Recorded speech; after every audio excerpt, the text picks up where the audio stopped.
Okay, so today gagawa po tayo ng isang simple model na gagamitan natin ng AI at susubukan natin itong i-run sa Google environment.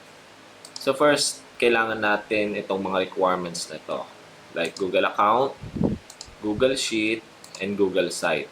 Okay, so ko-connect natin itong tatlong applications na to para makagawa lang tayo ng isang simple model na ang isang example ko dito ay gagawa po tayo ng isang online enrollment application na kung saan na gagawin natin to lahat in a Google environment.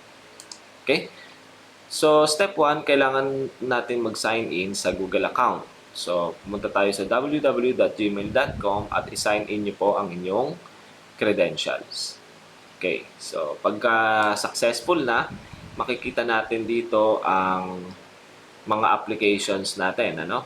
So sa applications natin dito, hanapin natin si Google Sheet, and then pag nakita na natin si Google Sheet, papalitan natin ng file name and also yung sheet name. So gawin po natin, ano? So dito sa screen ko, ito yung Google Apps. And then, hanapin lang natin si Google Sheet. Okay. Sa loob ng Google Sheet, mag-create muna tayo ng isang blank Google Sheet. Okay? And then, palitan natin ito ng file name. So, gawin natin siyang enrollment_db. Okay? And then, dito naman, right-click, rename, enrollment. Okay, so mapapansin nyo, dito mamaya makikita natin yung mga records kapag ka nasagutan na yung ating model. Ano ba yung model? Ito yung parang form kung saan tayo ay nagde-data collect para magkaroon tayo ng isang maayos na data gathering. Okay, so once na napalitan na natin yung file name and also yung sheet name, punta tayo sa tinatawag na extensions.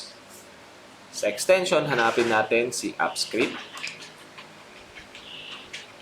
And then, makikita na natin yung pinaka-environment ni Google AppScript. So, kung may papansin nyo, nandito si Code.js at dito natin nilalagay yung mga codes natin. Okay, so kailangan pa natin kailangan natin burahin ito kasi mamaya maglalagay tayo ng code natin dito. Ngayon, may kailangan pa tayo, which is yung HTML natin. So kailangan tayong gumawa ng isang file na HTML ang kanyang format. So papalitan natin ito ng pangalan na index. Okay? And then enter lang natin. Ayan. So kusa na siyang maglalagay ng .html sa dulo. So again, kailangan din natin itong burahin kasi mamaya kukunin na lang natin sa AI yung mga codes natin dito. Okay. So ngayon may example ako, no. Nag-prompt ako ng isang simple prompt. Pasensya na sa prompt ko, no.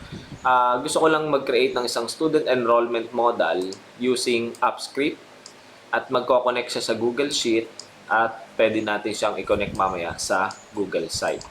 Okay. So, ayan, merong instruction sa atin si ChatGPT.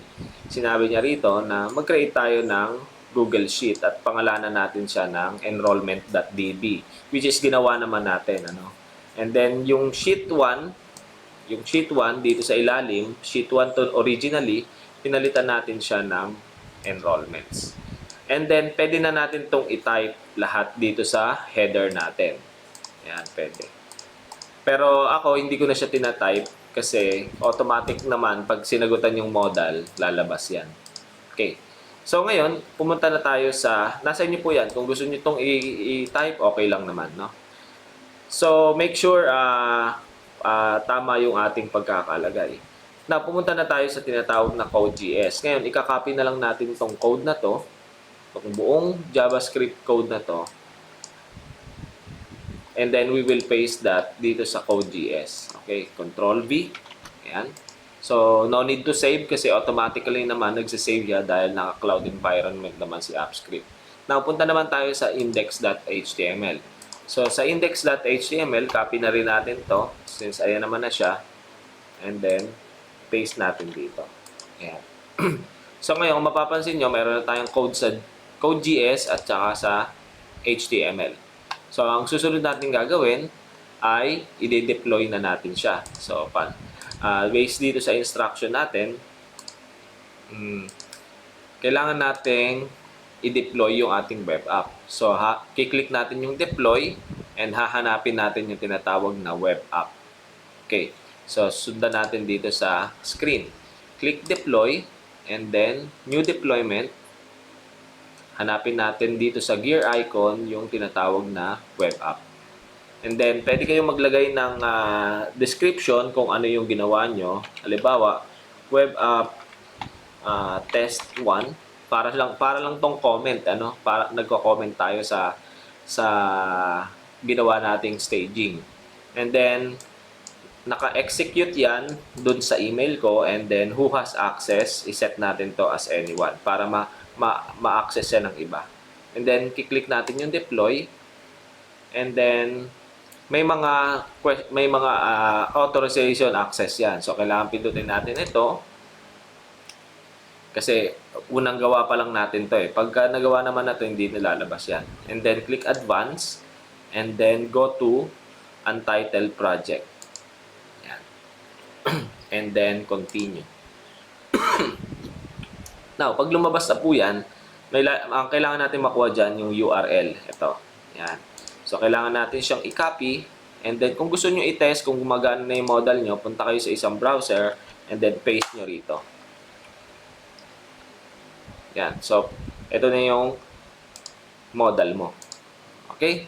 So, ngayon, pag sinagutan mo yan, for example, 2025, 11, 1, 2, 3, 4, mag-invento lang tayo ng mga names. 1,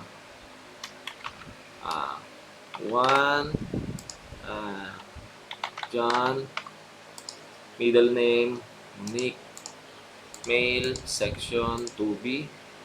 Then, hanap tayo ng birthday, June 9. Example naman, John.101@gmail. Then 0926-123-4587. Address naman, sample lang tayo, 4044 ABC Street and Calle 1, Pasig. Okay, guardian, Howard, sample lang po, 1, 2, 3, 4, 5, 6, 7, and then please enroll me. Okay, so kunyari, ayan yung remark natin. And then we will click submit. Tignan natin kung magiging successful yung ating model. Ayan. So, may lumabas dito, enrollment submitted successfully. So, gusto natin makita yung result immediately. So, may ginawa tayong Google Sheet, dapat lumabas siya doon. Okay, kung mapapansin nyo, ayan. Andi dito siya sa taas. Ayan. So, ngayon, hindi ko kasi nilagay yung header, no? Pero kung gusto nyo i-retype yung header dyan, ayan, ilagay nyo na dito yung mga headers na kaninang sinasabi ni ChatGPT. Ayan, halimbawa, si timestamp, copy natin yan dyan. And then, si student ID.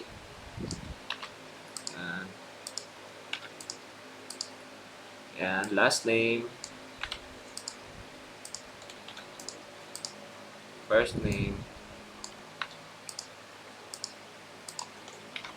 Okay, so itutuloy nyo na lang siya, no? Itutuloy nyo na lang. Now, gusto naman natin na nakita na natin na successful siya, no? Gusto naman natin siya ilagay sa isang website. Okay, so kailangan tayong magbukas ng tinatawag na sites.google.com. Yan. Dito sa sites.google.com, tatry tayong gumawa ng isang simple website na kung saan i-embed natin yung URL na ito na galing dito kay AppScript. Okay, sample tayo, no? My online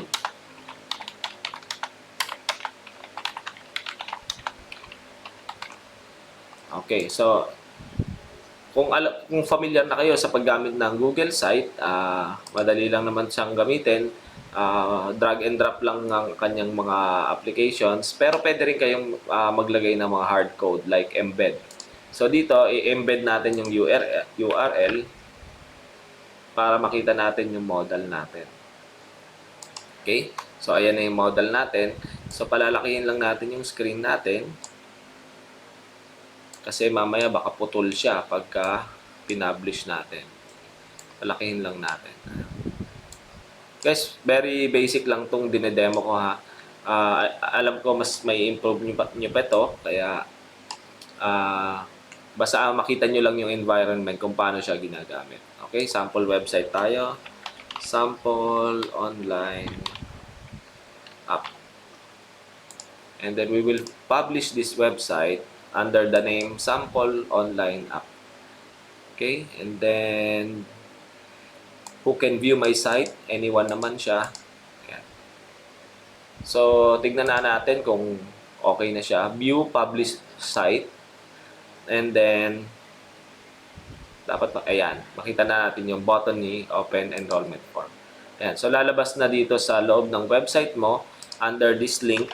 Pwede mo siyang i-share o gusto nyo palitan nyo ng domain to, mas okay din. Kaya lang, I think may bayad yan. So, pwede na kayo dito maglagay ng information. Now, naka-live na yung website mo and naka-live na rin tong Google Apps script mo. So, pwede mo na siyang gamitin for data gathering tool. Ayun. So, napakasimple lang nung ginawa natin. Nakita natin yung connectivity ng mga Google Apps natin. So, kung gusto nyo gumawa ng isang, kung medyo bored na kayo gumamit ng Google Form, ayan, you can use this model. Okay? So, at least makikita nyo rin na yung data nyo is live na nakakonect. Sa susunod na tutorial natin, pakikita naman natin na pwedeng mag-data analyze itong Google Sheet using Looker Studio o yung parang katumbas ng Power BI ni Google kay Microsoft. Okay? So, yun lamang po. Salamat.